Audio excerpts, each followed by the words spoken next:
The question that shook America, Jasmine Crockett's MIC drop moment. Picture this, a crowded congressional hearing room. Cameras rolling, tempers flaring, and then, in the middle of all that chaos, one woman asks a single question that stops everything cold. If we're going there, should we talk about Melania's visa history? 2. 10 words. That's all it took to ignite a national firestorm and expose America's deepest hypocrisy about who gets to belong.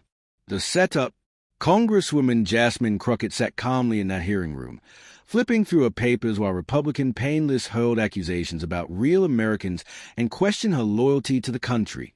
You could see it in her eyes. She'd heard this script before. The same tired playbook. Question the background, then the motives, then the patriotism of anyone who dared speak truth to power. But Jasmine wasn't some rookie politician.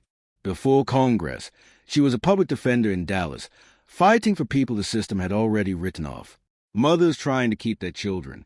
Teenagers pulled over for driving while black. She'd stood in courtrooms and told judges, "You're building cages around this boy's future for something you wouldn't even book your nephew for." So when that smug former prosecutor from Florida kept throwing phrases like American values and foundational loyalty at her, she wasn't reacting from emotion. She was calling out a script she'd seen her whole life. The moment everything changed. The room had been loud for over an hour. Then Jasmine spoke, her voice calm and steady. "You question my loyalty to this country. If we're going there, should we talk about Melania's visa history? 2. The room didn't just get quiet, it froze. The Republican painless looked like someone had yanked the battery out of his brain. Even Democrats weren't sure they'd heard right. But Crockett didn't blink, didn't smirk, didn't gloat. She just kept her eyes steady, like she knew exactly what she was doing. That 10-second clip from a 2-hour hearing hit social media like wildfire. Within hours, her name was trending. #Jasmine said it and #Melania green card spread faster than reporters could keep up. The backlash begins. By that night, conservative media was in full attack mode. Headlines screamed Democrat attacks Melania's immigration status, and did Crockett just suggest deporting a former First Lady? But here's what they missed, and what made her words so surgical. She never called for anyone's deportation. She simply asked the same kind of question that gets asked of black and brown families every single day. She turned the mirror right back on them. Trump noticed. Of course he did. By 10 p.m., Truth Social was exploding with all-caps rage. Disgusting attack on Melania. Jasmine Crockett should be ashamed. Post after post, each one angrier than the last. Suddenly, Jasmine's name wasn't just trending. It was attached to words like traitor and un-American. Death threats poured in. Her team had to lock down office emails. The truth emerges. While the internet threw punches, something else was happening. Local news stations across the country started asking a simple question. Was she wrong? And that was a problem for her critics. She hadn't made anything up. She'd asked a question calmly and directly, with a tone impossible to misquote. Then came the bombshell. Sonia Lovell, Melania's former aide who hadn't spoken publicly in 5 years, appeared on a podcast with a stunning revelation. There were always questions about the visa timelines, about the work history. I remember Melania saying, "I don't want people going through my papers." And I remember thinking, why would they? Documents started surfacing. Immigration filings that didn't add up, dates that contradicted official declarations, requests for reconsideration that mentioned freelance work performed before authorization was approved. Fact-checkers who had been cautious began publishing deeper investigations. One revealed that Melania's H-1B visa had specific work restrictions that, based on modeling job dates, may have been violated. The people respond.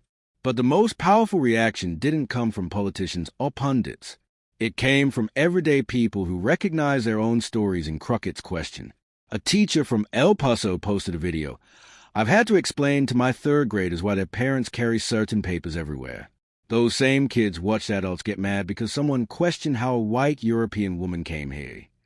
A black Army veteran from Minneapolis sat in his backyard and said, "I served this country twice and still get asked where I'm really from." She asked a question I've been biting my tongue on for years. College students staged sit-ins holding signs with simple questions. Who gets to belong? Why do papers matter more for some? The prime time moment. 2 weeks later, Jasmine sat across from Maya reading on the highest-rated political show of the year. No podium to hide behind, no staff to cut in. Just truth.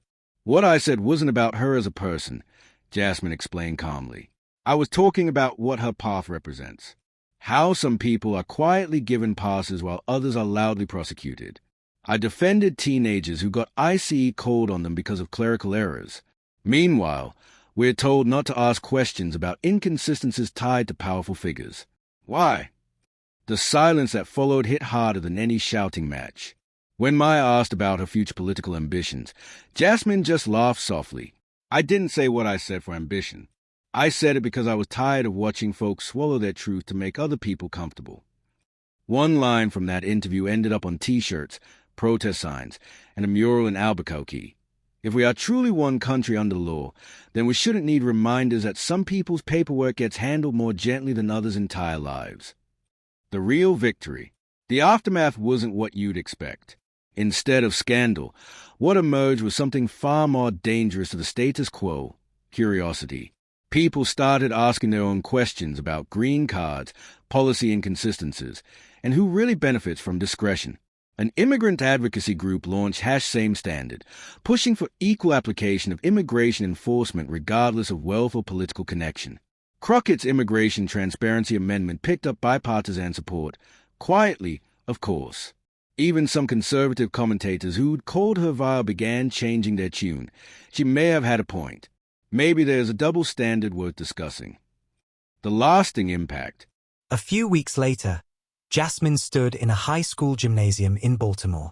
No teleprompter, no press swarm, just folding chairs and future voters in oversized hoodies and purple-dyed hair.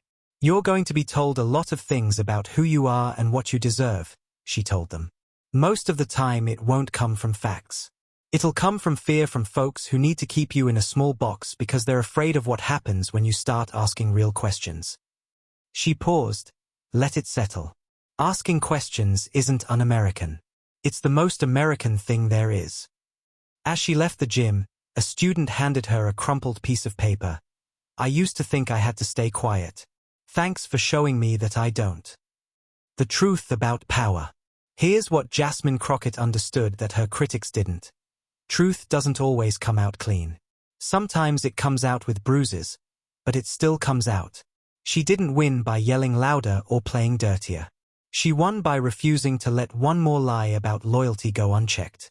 By asking the same questions that get asked of people who look like her every single day. And in doing so, she showed us something profound. The most dangerous thing you can do to an unfair system isn't to attack it with anger. It's to expose it with calm, undeniable truth. That 10-second moment didn't just go viral. It cracked open a conversation about fairness, belonging, and who really gets the benefit of the doubt in America.